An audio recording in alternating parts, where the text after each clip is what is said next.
Hello students, welcome all of you.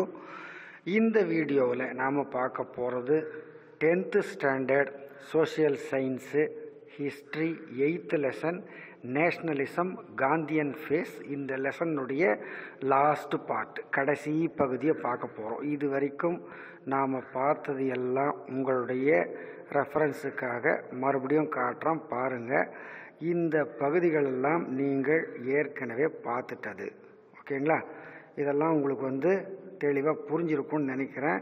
இதெல்லாம் நம்ம ஏற்கனவே பார்த்து முடிச்சிட்ட பகுதிகள். இப்போ உங்களுக்கு ஞாபகப்படுத்திட்டு இன்றைக்கு நாம் பார்க்க போகிறது, இந்த வீடியோ எங்கே சார் ஆரம்பிக்குதுன்னு கேட்டிங்கனாக்கா, லெஃப்ட் சைடு பாருங்கள், ரோல் ஆஃப் சோஷியலிஸ்ட், அங்கே ஆரம்பிக்குது, ஆச்சுங்களா? இப்போ நாம் பார்க்க போகிறது இந்த 8th லெசனுடைய last part, okay? Role of socialist. Last வீடியோவில் நம்ம எதில் முடித்தோம், இதை பாருங்கள், உங்களுக்கு ஒரு கண்டினியூட்டிக்காக சொல்கிறேன்.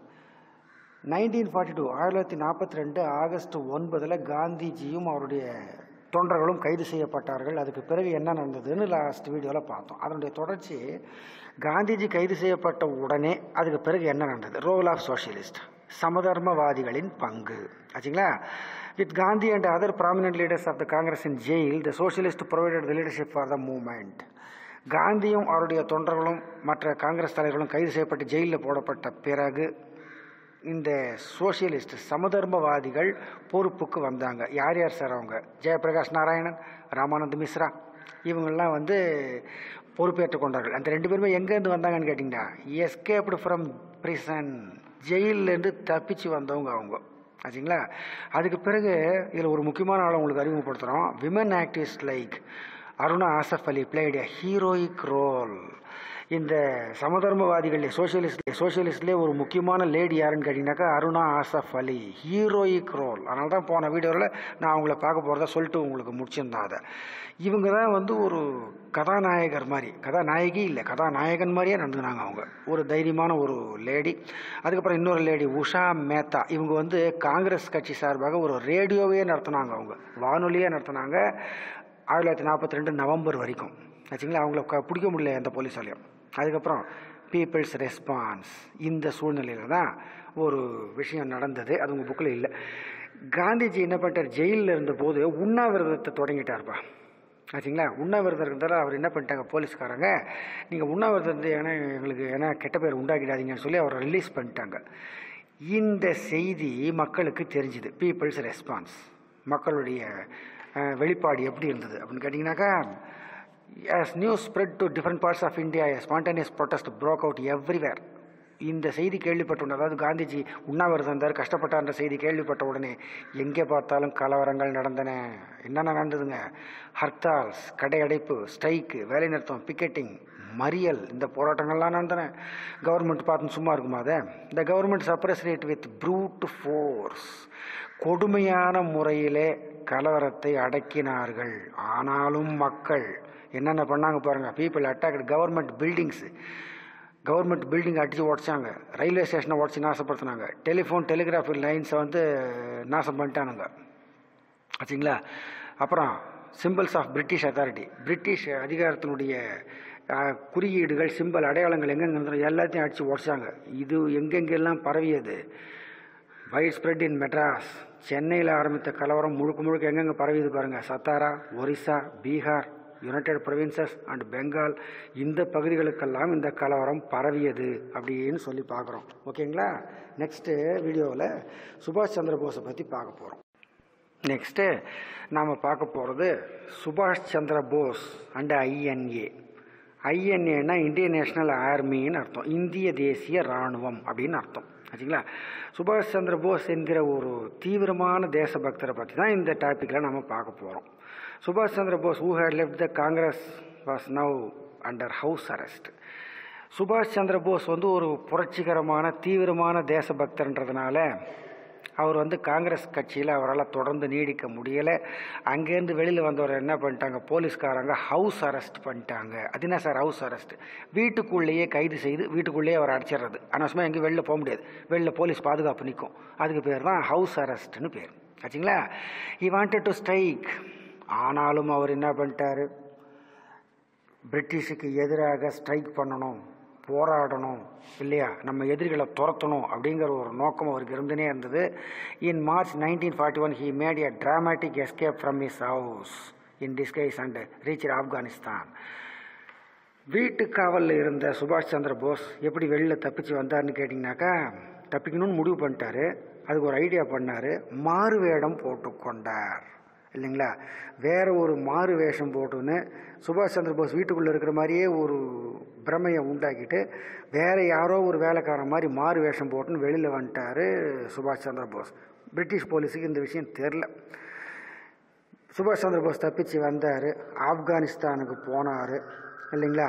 அங்கே போய் சோவியத் யூனியன் ரஷ்யாவினுடைய உதவியை கேட்டார். After the Soviet Union joined the allied powers which included Great Britain, he went to Germany. இவர் என்ன பண்ணிட்டார், போஸ் என்ன பண்ணார், போய் ரஷ்யாவினுடைய ஆதரவை கேட்டாருங்க.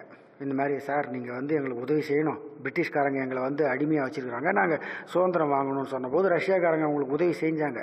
ஆனால் எந்த ரஷ்யாவை போஸ் நம்பினாரோ அதே ரஷ்யா பிரிட்டனுடன் கூட்டு சேர்ந்து கொண்டது செகண்ட் வேர்ல்டு வாரில் ஆச்சுங்களா. உடனே அவர் என்ன பண்ணிட்டார், போஸ் முடிவு பண்ணிட்டார், இனி நமக்கு ரஷ்யாக்காரன் உதவி செய்ய மாட்டார்கள். ஸோ இங்கேருந்து தப்பிச்சு போட வேண்டியதுதான். அப்போ பிரிட்டனுக்கு எதிரியாக இருக்கிறது யார், ஜப்பான். அப்போ ஜப்பானுக்கு போட வேண்டியதுதான் அப்படின்னு ஒரு முடிவு பண்ணி போஸ் என்ன பண்ணார், 1943 பிப்ரவரி மாதம் ஜப்பானுக்கு தப்பி சென்றார். எப்படி போனார்னு நினைக்கிறீங்க, ஆன் எ சப்மரைன், நீர்மூழ்கி கப்பல்லே தப்பித்து போனார் ஆச்சுங்களா. இந்த இந்தியன் நேஷனல் அங்கே போய் என்ன பண்ணார், இந்தியன் நேஷனல் ஆர்மி அப்படின்னு ஒன்று உருவாக்கினார். இந்திய தேசிய இராணுவம்னு பேர். அதுக்கு கேப்டன் யாருன்னு கேட்டிங்கன்னா ஆச்சரியப்படுவீங்க, ஒரு லேடி லக்ஷ்மி சாகல்னு பேர். அவங்க எங்கேருந்து வந்தவங்க, ஆசாத் ஹிந்த் ஃபௌஜ் அமைப்புலேருந்து வந்தவங்க அவங்க ஆச்சுங்களா. அதுக்கு அடுத்தது இதை ஆர்கனைஸ் பண்ணது யாருன்னு கேட்டிங்கன்னா ஜென்ரல் மோகன் சிங் அப்படின்னு பேர் ஆச்சுங்களா. இதை யார் வச்சு போஸ் இதெல்லாம் ஆர்கனைஸ் பண்ணார், இந்தியன் பிரிசனர்ஸ் ஆஃப் வார், இந்திய சிறை கைதிகளை வச்சு இந்த ஐஎன்ஏவை ஆரம்பித்தார் போஸ் ஆச்சுங்களா. Bose reorganise it into 3 brigades. Bose என்ன பண்ணார், அந்த ஐஎன்ஏ இந்தியன் நேஷனல் ஆர்மியை 3 படை பிரிவுகளாக பிரித்தார். அதுக்கு 3 தலைவரோட பேரை வச்சார். ஒன்று காந்தி பிரிகேட், காந்தி படைப்பிரிவு. இன்னொன்று நேரு பிரிகேட், நேரு படைப்பிரிவு. விமன்ஸ் பிரிகேடுக்கு பேர் என்ன வச்சார் அவர், ராணி ஆஃப் ஜான்சி ஆச்சுங்களா. இப்போ போஸ் என்ன பண்ணிட்டாரு, Bose formed the provisional government of free India in Singapore. சிங்கப்பூரில் இருந்தபடியே இங்கிலாந்துக்கு எதிராக நாங்கள் ஒரு சுதந்திர அரசாங்கத்தை அமைக்க போகிறோம்னு சொல்லி ஒரு கருத்தை வெளியிட்டார். ஒரு ஸ்லோகன் ஒன்று சொன்னார் அவர். ஸ்லோகன்னா கோஷம் போடுறதுன்னு அர்த்தம். டெல்லி சலோ அப்படின்னா என்ன அர்த்தம், டெல்லிக்கு போவோம் அப்படின்னு அர்த்தம் ஆச்சுங்களா. இப்போ INA was deployed as part of the Japanese forces. இப்போ இந்த INA Indian national army Japan இராணுவத்துக்கு உதவி செய்தது ஆச்சுங்களா. However, the defeat of Japan stopped the advance of INA. ஆனால் எதிர்பாராத விதமாக போஸுக்கு உதவி செய்த ஜப்பான் செகண்ட் வேர்ல்டு வார்லேயே தோற்று போனது ஆச்சுங்களா. ஜப்பான் போரில் தோற்று போனது தெரிஞ்ச விஷயம் தான். இதெல்லாம் நீங்கள் ஆரம்ப லெசன்லேயே படிச்சிருப்பீங்க. அதுக்கு பிறகு போஸ் என்ன பண்ணார், அங்கேருந்து ஜப்பான்லேருந்து தப்பிச்சு வந்துடலாம் அப்படின்னு சொல்லி என்ன பண்ணிட்டாரு, ஒரு ஏரோப்ளேனில் ஏறி உட்காந்து வந்து கொண்டிருந்த போது வழியிலேயே ஏரோப்ளேன் வெடித்து சிதறியது. அதிலே சுபாஷ் சந்திர போஸ் உயிரிழந்ததாக சொல்லப்படுகிறது ஆச்சுங்களா. இப்படியாக அவருடைய போராட்டம் to an end is crusade for freedom, அவருடைய சுதந்திர போராட்டம் அவருடைய மரணத்தோடு முடிவுக்கு வந்தது ஆச்சுங்களா. இப்போ பிரிட்டிஷ்காரங்க சும்மா இருப்பாங்களா, ஐஎன்ஏன்னு ஒன்று ஆரம்பித்தாராம போஸ், அது எங்கே பாருது அந்த ஐஎன்ஏ அப்படின்னு சொல்லி தேடி கண்டுபிடிச்சி the British government arrested the INA officers, put them on trial and the Red Fort. யாருப்பா அது, இந்தியன் நேஷனல் ஆர்மியில் இருந்தது, போஸோட ஆர்மியில். எல்லாரும் பிடிச்சி உள்ளே பிடிச்சி ஜெயிலில் போட்டாங்க. டெல்லியில் இருக்கிற செங்கோட்டையில் விசாரணை நடந்தது ஆச்சுங்களா. The Congress set up a defence committee comprising Nehru, Tej Bahadur Sapru, பாலுபாய் தேசாய் அண்ட் ஆசஃப் அலி. இவங்கெல்லாம் என்ன பண்ணிட்டாங்க, இந்த காங்கிரஸ் கட்சியினுடைய பாதுகாப்பு குழுவில் இருந்தாங்க ஆச்சுங்களா. இவங்க மேலெல்லாம் நிறைய குற்றச்சாட்டுகள் இருந்தன. இருந்தாலும் மக்களுடைய போராட்டத்தின் காரணமாக இவர்களெல்லாம் விடுதலை செய்யப்பட்டார்கள். they were released due to public pressure ஆச்சுங்களா. the INA established the subsequent trials inspired the Indians.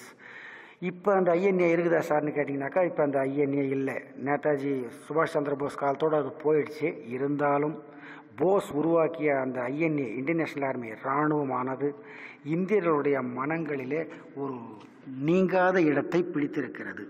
ஆச்சுங்களா? அதுதான் மறுக்க முடியாத உண்மை. ஓகேங்களா? நெக்ஸ்ட்டு டுவர்ட்ஸ் ஃப்ரீடம், விடுதலையை நோக்கி. விடுதலையை நோக்கி என்ற இந்த டாப்பிக்கில் நம்ம வந்துப்பா இந்த லெசனுடைய கிளைமேக்ஸை நெருங்க போகிறோம். ஆச்சுங்களா? இனிமேல் ஒவ்வொரு ஸ்டெப்பாக எடுத்து வச்சு இந்தியா சுதந்திரம் அடைய போகிறது. ஆச்சுங்களா? இது வரைக்கும் எவ்வளவோ கஷ்டப்பட்டாச்சு, நீங்கள் பார்த்துட்டீங்க. இப்போ இனிமேல் எடுத்து வைக்கிற ஒவ்வொரு ஸ்டெப்பும் வந்து இந்தியாவுடைய சுதந்திரத்தை நோக்கி தான் இருக்க போகுது. First royal Indian navy revolt. இந்தியாவினுடைய கப்பல் படைக்கு ராயல்னு பேருப்பான். Royal Indian navy revolt. அந்த இந்திய கப்பல் படை வீரர்கள் கிளர்ச்சியில் இறங்கினார்கள். எங்கே? பாம்பே. எப்போ? 1946 பிப்ரவரி. 1946 பிப்ரவரியில் இவங்க ராயல் இந்தியன் கப்பல் படை வீரர்கள் கலவரத்திலே இறங்கினார்கள். It soon spread. ஒரே நிமிஷம் இருங்கப்பா, இந்த ஒரு மேப் ஒன்று இருக்குது குறுக்கில், இதை நாம் வந்து லாஸ்ட்டில் பார்த்துக்கலாம். ஓகேங்களா? சரி. It soon spread to other stations involving more than 20,000 ratings. ஏறக்குறைய 20,000 பேர் இந்த கிளர்ச்சியிலே மெதுமெதுவாக கலந்து கொண்டார்கள். Similar strikes occurred. ஏகப்பட்ட வேலை நிறுத்தங்கள் இந்த இந்தியன் ஏர்ஃபோர்ஸ்லையும் நடந்தன, இந்தியன் சிக்னல் கார்ப்ஸ்லையும் நடந்தன. அதாவது இந்த சிக்னல், இந்த போக்குவரத்து அடையாளம் காட்டுறதுக்கு பேர் சிக்னல்னு பேர். இந்த இந்தியன் சிக்னல் கார்ப்ஸ்லேயும் நடந்தன. இதெல்லாம் ஜபல்பூரில் நடந்தன இந்த கிளர்ச்சிகள், கலவரங்கள் எல்லாமே. Thus the British hegemonic control ceased even the armed forces. Britain வந்து செகண்ட் வேர்ல்டு வாரில் வெற்றி பெற்றிருந்தாலும் இந்தியர்களாலே பிரிட்டனுக்கு கொஞ்சம் பின்னடைவு ஏற்பட்டது இந்த கலவரத்தினால. ஆச்சுங்களா? அந்த காலத்தில் ஒரு நியூஸ் பேப்பர் ஒன்று வந்தது. இப்போ உங்களுக்கு நியூஸ் பேப்பர் என்னென்ன வருதுன்னு உங்களுக்கே தெரியும். அந்த காலத்தில் வந்து ஒரு நியூஸ் பேப்பரோட பேர் இந்துஸ்தான் ஸ்டாண்டர்டுன்னு பேர். அதுக்கு லெஃப்ட் சைடில் போட்டிருக்காங்க பாருங்கள். அதில் என்ன தலைப்பு செய்தி பாருங்கள். ஹெட்டிங் நியூஸ்: இந்தியன் செயிலர்ஸ் இன் ரிவோல்ட். இந்திய கடற்படை வீரர்கள் கலவரத்தில் இறங்கி நிற்கிறார்கள். 6 hours battle with British troops. British படை கூட ஏறக்குறைய 6 மணி நேரம் சண்டை தொடர்ந்தது. போட்டிருக்காங்களா? பார்த்தீங்களா அதில்? இல்லைங்களா? Grave turn in RIN men's strike in Bombay. இல்லைங்களா? RIN மேன்ஸ் அப்படின்னாக்கா royal Indian navy men's. Royal இந்திய கப்பல் படையை சேர்ந்தவர்களுடைய வேலை நிறுத்தம் பம்பாயிலே தொடர்ந்து நடக்கிறதுன்னு அர்த்தம். ஆச்சுங்களா? 20 ships கேப்சர். 20 கப்பல்கள் கைப்பற்றப்பட்டன. இதெல்லாம் வந்து இந்துஸ்தான் ஸ்டாண்டர்டுங்கிற ஒரு நியூஸ் பேப்பரில் வந்த தலைப்பு செய்தி அந்த காலத்தில். ஆச்சுங்களா? Next negotiating independence, Simla conference. இப்போ சுதந்திரத்துக்கான பேச்சுவார்த்தை எங்கே நடந்தது? சிம்லா கான்ஃபரன்ஸ். ஹிமாச்சல் பிரதேசனுடைய கேபிட்டல் சிம்லாவில் ஒரு மாநாடு ஒன்று நடந்தது. அந்த மாநாட்டில் இந்த பேச்சுவார்த்தை நடந்தது. The Wavell plan was announced on 14 June 1945. இங்கிலாண்டில் ஒரு முக்கியமான ஒரு அரசு அதிகாரி ஒருத்தர் இருந்தார். அவர் பேர் வந்து வேவல் அப்படின்னு பேர். அவர் கொண்டு வந்த திட்டத்துக்கு வேவல் பிளான்னு பேர். ஆச்சுங்களா? அவர் என்ன திட்டம் கொண்டு வந்தார்? And interim government, equal number of Hindus and Muslims. அவர் என்ன சொன்னார்? இன்டரிம் கவர்மெண்ட்னா ஒரு இடைக்கால அரசு. பிரிட்டிஷ்காரர்களாகிய நாங்கள் உங்களுக்கு சுதந்திரம் கொடுக்குற வரைக்கும் நீங்கள் ஒரு இந்தியர்கள் இடைக்கால அரசாங்கம் ஒன்றை அமைத்து கொள்ளுங்கள். அதில் இந்து முஸ்லீம் 2 பேரையும் சரிசமமாக வச்சுங்க அப்படின்னு சொன்னார் வேவல். இதுக்கு பேர் தான் வேவல் பிளான்னு பேர். ஆச்சுங்களா? இதோட முக்கியமான விஷயம் என்னென்னு கேட்டிங்கன்னா, ஆல் போர்ட்ஃபோலியோஸ், அனைத்து துறைகளும் எக்ஸப்ட் வார் போர்ட்ஃபோலியோ, போர் சம்பந்தப்பட்ட துறையை தவிர பாக்கி உள்ள மற்ற டிபார்ட்மெண்ட் அனைத்தும் இந்தியன் மினிஸ்டர்ஸ் கண்ட்ரோலில் வரும். ஆச்சுங்களா? The Simla conference, the Congress and the Muslim League could not come to an agreement. இந்த சிம்லா கான்ஃபரன்ஸில் காங்கிரஸும் சரி, அதாவது அந்த இந்தியன் நேஷனல் காங்கிரஸ் INCயும் சரி, முஸ்லீம் லீக்கும் சரி ஒரு முடிவுக்கு வரவில்லை. யார் சார் அதுக்கு காரணம்? ஜின்னா. அவர் முழு பேர் முகமது அலி ஜின்னா. இவரை பற்றி நம்ம ஏற்கனவே உங்களுக்கு அறிமுகப்படுத்தியாச்சு. இந்த ஜின்னா என்ன பண்ணிட்டார்? He demanded that all the Muslim members should be from the Muslim League. இதில் முஸ்லீம் உறுப்பினர்களை நீங்கள் சேர்த்துங்கன்னு வேவல் சொன்னார் இல்லைங்களா? அப்படி சேர்க்கக்கூடிய முஸ்லீம்கள் அத்தனை பேரும் முஸ்லீம் லீக் கட்சியிலேருந்தே தான் வரணும், வேறு யாரையும் நீங்கள் போடக்கூடாது அப்படின்னு ஜின்னா ஒரு கண்டிஷன் போட்டார். ரெண்டாவது கண்டிஷன் அவர் என்ன போட்டார்? They should have a veto on all important matters. வீட்டோன்னா எதிர்மறை ஓட்டுன்னு அர்த்தம். ஏதாவது ஒரு கருத்தை சொல்லும்போது எதிர்மறை கருத்தை சொல்கிறதுக்கு எங்களுக்கு சுதந்திரம் வேணும் அப்படின்னு சொல்லி இன்னொரு கருத்தையும் சொன்னார் ஜின்னா. ஆச்சுங்களா? இந்த 2 கட்ட சூழ்நிலையில் provincial elections held in early 1946, 1946 மாகாண தேர்தல்கள் நடந்தன. அதில் Congress won most of the general seats. Congress நிறைய இடங்களில் ஜெயித்தது. Muslim League won the most of the seats. Muslim League கட்சியும் நிறைய இடங்களில் வெற்றி பெற்றது. எந்த இடங்களில் வெற்றி பெற்றதுங்க? Reserved for the Muslim thus bolstering its claim. முஸ்லீம்களுக்காக ஒதுக்கப்பட்ட தொகுதிகளில் முஸ்லீம் லீக் கட்சியை சேர்ந்த உறுப்பினர்கள் வெற்றி பெற்றார்கள் அப்படின்னு சொல்லி பார்க்குறோம். ஓகேங்களா? நெக்ஸ்ட்டு கேபினட் மிஷன், அமைச்சரவை தூதுக்குழு அப்படின்னு அர்த்தம். இந்த சூழ்நிலையில் தான் in Britain the Labour Party had won a landslide victory and Clement Attlee became the prime minister. இந்த நேரத்தில் தான் பிரிட்டனில் தேர்தல் நடந்தது. பிரிட்டன் இங்கிலாந்து எல்லாம் ஒன்று தான். பிரிட்டனில் தேர்தல் நடந்தது. அங்கே லேபர் பார்ட்டி தொழிலாளர் கட்சி வெற்றி பெற்றது, மிகப்பெரிய வெற்றி பெற்றது. அதனுடைய தலைவர் கிளமெண்ட் அட்லி இங்கிலாந்துக்கு பிரைம் மினிஸ்டராக தேர்ந்தெடுக்கப்பட்டார். ஆச்சுங்களா? தேர்ந்தெடுக்கப்பட்ட உடனே அவர் செய்த முதல் வேலை என்னன்னு நினைக்கிறீங்க?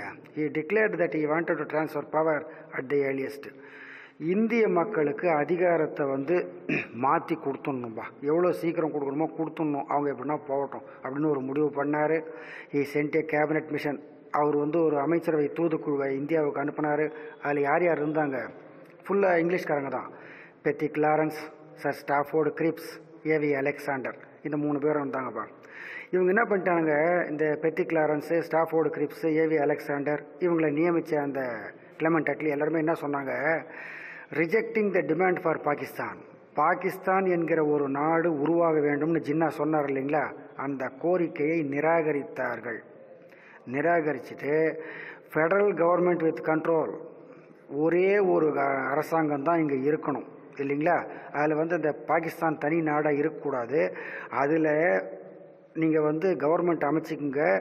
ஆனாலும் டிஃபென்ஸ் பாதுகாப்பு, கம்யூனிகேஷன்ஸ் தகவல் தொடர்பு, ஃபாரின் அஃபேர்ஸ் வெளிநாட்டு விவகாரங்கள், இது எல்லாத்தையும் பிரிட்டிஷ்காரர்களாகிய நாங்கள் தான் பார்த்துக்குவோம் அப்படின்னு சொன்னார். அந்த யார் சொன்னதுங்க? கிளமெண்ட் அட்லி. ஆச்சுங்களா? இந்தியாவில் இந்த ப்ரொவின்சஸை என்ன பண்ணிட்டாங்க? 3ஆக பிரித்தாங்கப்பா. இந்தியாவில் இந்த மாகாணத்தை. 1 நான் முஸ்லீம் மெஜாரிட்டி ப்ரொவின்சஸ், முஸ்லீம்கள் மெஜாரிட்டியாக இல்லாத மாகாணங்கள் 1. Second Muslim majority provinces in the north west, இந்தியாவுடைய வடமேற்கு பகுதியில் இருந்த முஸ்லீம் மெஜாரிட்டியாக இருந்த பகுதிகள். ஆச்சுங்களா? அது எந்த பகுதியாக இருக்கும்னு நினைக்கிறீங்க? இப்போ இருக்கிற பகுதிக்கு அது பாகிஸ்தான் பகுதி. ஆச்சுங்களா? Muslim majority provinces in the north east, வடகிழக்கில் முஸ்லீம்கள் மெஜாரிட்டியாக இருந்த பகுதி. இப்படி 3 மாகாணங்களாக இந்தியாவை பிரித்தாங்க பிரிட்டிஷ்காரங்க. A constituent assembly was to be elected and an interim government set up with representations of all the communities. ஒரு இடைக்கால அரசாங்கம் உருவாக்க வேண்டும்னு சொன்னால் அதில் எல்லா மதத்தை சேர்ந்தவர்களும், எல்லா இனத்தை சேர்ந்தவர்களும், எல்லா ஜாதியை சேர்ந்தவங்களும் அதில் இருக்கணும்பா அப்படின்னு கிளமெண்ட் அட்லி அடித்து சொல்லிட்டாரு. The Congress and the Muslim League accepted the plan. இதை ஐஎன்சி என்று சொல்லக்கூடிய இந்தியன் நேஷனல் காங்கிரஸும் முஸ்லீம் லீக்கும் ஒத்துக்கொண்டார்கள். ஆனாலும் however both interpreted it differently. ஆனாலும் உள்ளுக்குள்ளே ஒரு கருத்து வேறுபாடு இருக்கத்தான் செய்தது காங்கிரஸுக்கும் முஸ்லீம் லீக்குக்கும். ஆச்சுங்களா? இந்த சூழ்நிலையில் தான் என்ன பண்ணிட்டாங்க? ஒரு சின்ன விஷயம் நடந்து போச்சுப்பா. இந்த எல்லா ஜாதியை சேர்ந்தவங்களும் இன்டரிம் கவர்மெண்ட்டில் இருக்கணும்னு சொன்னபோது காங்கிரஸ்காரங்க என்ன பண்ணிட்டாங்க? ஒரு முஸ்லீம் உறுப்பினரை முஸ்லீம் லீக் கட்சியை கேட்காமையே நியமிச்சிட்டாங்க. இது முஸ்லீம் லீக் கட்சிக்கு கோபத்தை உண்டு பண்ணியது. ஜின்னா என்ன சொல்லிட்டாரு? நாங்கள் தான் முஸ்லீம் லீகு, நாங்கள் தான் எங்களை கேட்காம யாரையும் முஸ்லீம் உறுப்பினர்களை நியமிக்கக்கூடாதுன்னு சொல்கிறோம். ஆனால் காங்கிரஸ்காரங்களாக நீங்கள் என்ன பண்ணிட்டீங்க? ஒரு முஸ்லீம் உறுப்பினரை நியமிச்சிட்டிங்க. இது எப்படி நாங்கள் சப்போர்ட் பண்ண முடியும்னு சொல்லி ஜின்னா கருத்து வேறுபாடு ஏற்பட்டது. ஆச்சுங்களா? Difference arose between Congress and Muslim League when the former nominated a Muslim member. The leagueனா இந்த இடத்துல Muslim League argued it was to be the sole representative of the Muslims and withdrew its approval. Jinnah தான் சொன்னார், நாங்கள் தான் வந்து முஸ்லீம்களுக்கு வந்து ஒரு முழுமையான பொறுப்பாளர்களாக இருக்கிறோம், எங்களை கேட்காம நீங்கள் எப்படி வந்து நியமிக்கலாம் சொல்லி பிரச்சனை வந்தது. Jinnah declared 16th August 1946 as the direct action day, நேரடி நடவடிக்கை நாள் அப்படின்னு ஒரு தேதியை குறிச்சார் முகமது அலி ஜின்னா. அந்த நாள் எதுன்னு கேட்டிங்கனாக்கா 1946 August 16th ஆச்சுங்களா. 1946 August 16 நேரடி நடவடிக்கை நாள்னு சொல்லி ஜின்னா கலவரத்தில் இறங்கினார். முஸ்லீம் லீக் கட்சியை சேர்ந்தவர்களும் கலவரத்தில் இறங்கினார்கள். ஹர்த்தால்ஸ் அண்ட் டெமான்ஸ்ட்ரேஷன்ஸ் டுக் பிளேஸ். கடையடைப்புகள், கலவரங்கள் தொடர்ந்து நடந்தன. சூன் டர்ன்ட் இன்டு இந்து முஸ்லீம் கான்ஃப்ளிக்ட். இப்படி ஆரம்பித்த கலவரம் காலப்போக்கில் மிக விரைவாகவே இந்து முஸ்லீம் கலவரமாக மாறியது. It spread to other districts of Bengal. பெங்காலினுடைய மற்ற மாவட்டங்களுக்கும் இந்து முஸ்லீம் கலவரம் பரவியது. The district of Noakhali was the worst affected. Noakhali என்கிற ஒரு பகுதி இந்த இந்து முஸ்லீம் கலவரத்தில் கடுமையாக பாதிக்கப்பட்டது அப்படின்னு சொல்லி பார்க்குறோம் ஆச்சுங்களா. எதுக்காகவோ டைரக்ட் ஆக்ஷன் டே ஆரம்பிக்க போக கடைசியில் அது இந்து முஸ்லீம் கலவரமாக மாறிவிட்டது காலப்போக்கில் அப்படின்னு சொல்லி பார்க்குறோம். ஓகேங்களா. Next Mountbatten plan. Mountbatten அப்படிங்கிறவர் ஒரு பிரிட்டிஷ் அதிகாரி. அவருடைய பெயரால் கொண்டு வரப்பட்ட திட்டங்கிறதால இதுக்கு மவுண்ட் பேட்டன் பிளான்னு பேர் ஆச்சுங்களா. இப்போ கிளமெண்ட் அட்லி சொல்லியிருந்தார் இல்லைங்களா, ஒரு இன்டரிம் கவர்மெண்ட், ஒரு இடைக்கால அரசாங்கத்தை நீங்கள் வச்சிங்க அப்படின்னு சொல்லி. அது இப்போது நடந்தது. The interim government headed by Jawaharlal Nehru was formed in September 1946. 1946 செப்டம்பர் மாதம் இடைக்கால அரசு ஜவஹர்லால் நேருவை தலைவராக கொண்டு உருவாக்கப்பட்டது. சில பல தயக்கங்களுக்கு பிறகு முஸ்லீம் லீகு 1946 அக்டோபரில் இந்த இடைக்கால அரசில் சேர்ந்து கொண்டது. Its representative Liaquat Ali Khan was made the finance member. அதனுடைய உறுப்பினர் லியாக்கத் அலி கான் அப்படின்றவர் என்ன பண்ணிட்டார், ஒரு ஃபினான்ஸ் மெம்பர், நிதி சம்பந்தமான உறுப்பினராக சேர்ந்து கொண்டார் ஆச்சுங்களா. In February 1947 Clement Attlee declare the power would be transferred by June 1948. Clement Attlee என்ன பண்ணிட்டாரு, 1947 பிப்ரவரி மாதம் ஒரு அறிவிப்பை வெளியிட்டார். என்ன அறிவிப்பு வெளியிட்டார், பிரிட்டிஷ்காரர்களாகிய நாங்கள் இந்தியர்களுக்கு ஜூன் மாதம் 1948 ஜூன் மாதம் அதிகாரத்தை மாற்றி கொடுத்துட்றோம் அப்படின்னு ஒரு அறிவிப்பை வெளியிட்டார். இது இந்தியர்களுக்கு ரொம்ப சந்தோஷத்தை ஏற்படுத்தியது. இதை செயல் வடிவமாக்கிறதுக்கு ஒருத்தர் வேணுமே, அதுக்கு தான் வந்தார் லார்டு மவுண்ட் பேட்டன் ஆச்சுங்களா. was sent as Viceroy to India with the specific task of transfer of power. அதிகாரங்களை மாற்றி கொடுத்து இந்தியாவுக்கு சுதந்திரத்தை கொடுக்கறதுக்காக லார்டு மவுண்ட் பேட்டன் இங்கே இந்தியாவுக்குள்ளே வந்தார் ஆச்சுங்களா. On 3rd June 1947 the Mountbatten plan was announced. 1947 June மாதம் 3ஆம் தேதி மவுண்ட் பேட்டன் திட்டம் அறிவிக்கப்பட்டது. அதனுடைய முக்கியமான விஷயங்கள் 1 என்னன்னு கேட்டிங்கனாக்கா, இந்தியா பாகிஸ்தான் அப்படின்னு சொல்லி இந்தியாவை 2ஆக பிரிச்சிடுறோம் ஆச்சுங்களா. ஏன்னா இந்து முஸ்லீம் கலவரம் அடிக்கடி நடக்குது. அதனால் இந்தியாவை இந்தியா பாகிஸ்தான் அப்படின்னு 2 பிரிவாக பிரித்து 2 நாடுகளாக பிரித்து சுதந்திரத்தை கொடுத்துட்றோம். First point. செகண்ட் பாயிண்ட்டு, இங்கே இருந்த சிற்றரசுகள் விரும்பினா இந்தியா கூட சேரலாம் அல்லது பாகிஸ்தான் கூட சேரலாம். அவங்களுக்கு அந்த சிற்றரசுகளுக்கு உரிமை உண்டு ஆச்சுங்களா. Third point, boundary commission was to be set up. Radcliffe Brown அப்படிங்கிற ஒரு பிரிட்டிஷ்காரரை வச்சு இந்தியா பாகிஸ்தான் எல்லையை பிரிக்கணும் அப்படின்னு முதல்ல முடிவு பண்ணாங்க. இது third point. Fourth point, Punjab and Bengal legislative assemblies would vote on whether they should be partitioned. Punjab Bengal சட்டசபை விரும்பினா 2ஆக பிரிஞ்சுக்கலாம், இல்லைனாக்கா ஒரே பிரிவாக கூட இருக்கலாம் அப்படின்னு சொல்லி முடிவுக்கு வந்தாங்க. இத்தனை திட்டங்களை உள்ளடக்கியது தான் Lord Mountbatten plan, Mountbatten திட்டம்னு பேர். ஓகேங்களா. இப்போ தான் இந்த லெசனுடைய கிளைமேக்ஸுக்கு வந்திருக்கிறோம். Independence and partition. விடுதலை கிடைத்தது, பிரிவினையும் நடந்தது. The Mountbatten plan was given effect by the enactment of the Indian Independence Act on 18th July 1947 by the British Parliament. 1947 ஜூலை 18 பிரிட்டிஷ் பார்லிமெண்ட்டில் மவுண்ட் பேட்டன் திட்டம் ஏற்றுக்கொள்ளப்பட்டது ஆச்சுங்களா. எப்படிலாம் ஸ்டெப் பை ஸ்டெப்பாக இந்தியாவுக்கு சுதந்திரம் கிடைக்கிறத பற்றி பார்க்குறோம் பாருங்கள். The act abolished the sovereignty of the British parliament over India. அந்த சட்டப்படி இங்கிலாந்துக்காரர்களுக்கு இந்தியா மேலே இருந்த அதிகாரம் முழுக்க முழுக்க விலக்கி கொள்ளப்பட்டது. ஆச்சுங்களா? இங்கிலீஷ்காரங்க சொல்லிட்டாங்க, இனிமே இந்தியர்களாகிய உங்கள் மேலே எங்களுடைய அதிகாரம் இருக்காது, உங்களுக்கு முழுமையாக சுதந்திரம் கொடுக்கப்படும். ஆனால் கொடுக்கறதுக்கு முன்னாடி India was partitioned into 2 dominions, India and Pakistan. சுதந்திரம் கொடுக்கறதுக்கு முன்னாடி உங்கள் நாடு 2ஆக பிரிக்கப்படும். ஒரு நாட்டுக்கு பேர் இந்தியா, இன்னொரு நாட்டுக்கு பேர் பாகிஸ்தான் அப்படின்னு 2ஆக பிரிக்கப்படும்னு சொன்னாங்க. இதை ஒரு சிலர் வருத்தத்தோடு ஒப்புக்கொண்டார்கள், வேறு வழி இல்லைன்றதுனால. On 15th August 1947 India won independence. 1947 August மாதம் 15ஆம் தேதி இந்தியா முழுமையாக பிரிட்டிஷ்காரர்களிடமிருந்து விடுதலை பெற்றது. ஆச்சுங்களா? இதோட இந்த லெசனை நாம் முடிக்கிறோம்பா. இதுக்கு பிறகு நடந்த நிகழ்ச்சிகளெல்லாம் உங்கள் சைடில் ஒரு ஃபோட்டோ மாதிரி போட்டிருக்காங்க பாருங்கள். Arrival of refugees in the wake of partition. India Pakistan அதெல்லாம் உங்கள் புக்கில் இல்லை, ஃபோட்டோ மட்டும் போட்டிருக்காங்க. இந்தியா பாகிஸ்தான் பிரிவினை முடிஞ்ச போது இந்தியாவில் இருக்கிற முஸ்லீம்கள் விரும்பினா பாகிஸ்தானுக்கு போகலாம் அப்படிங்கிற ஒரு கருத்து சொல்லப்பட்டது. அதே மாதிரி பாகிஸ்தானில் இருக்கிற இந்துக்கள் விரும்பினா இந்தியாவுக்கு வரலாம் அப்படிங்கிற ஒரு கருத்தும் சொல்லப்பட்டது. அப்படியே இங்கே இருக்கவங்க அங்கே இருக்கவங்க இங்கே மாறி மாறி போனாங்க. இதெல்லாம் நடந்தது 1947. ஆச்சுங்களா? எப்படியோ ஒட்டுமொத்தமாக இந்தியா பிரிட்டிஷ்காரர்களிடமிருந்து 1947 ஆகஸ்ட் 15 விடுதலை பெற்றது.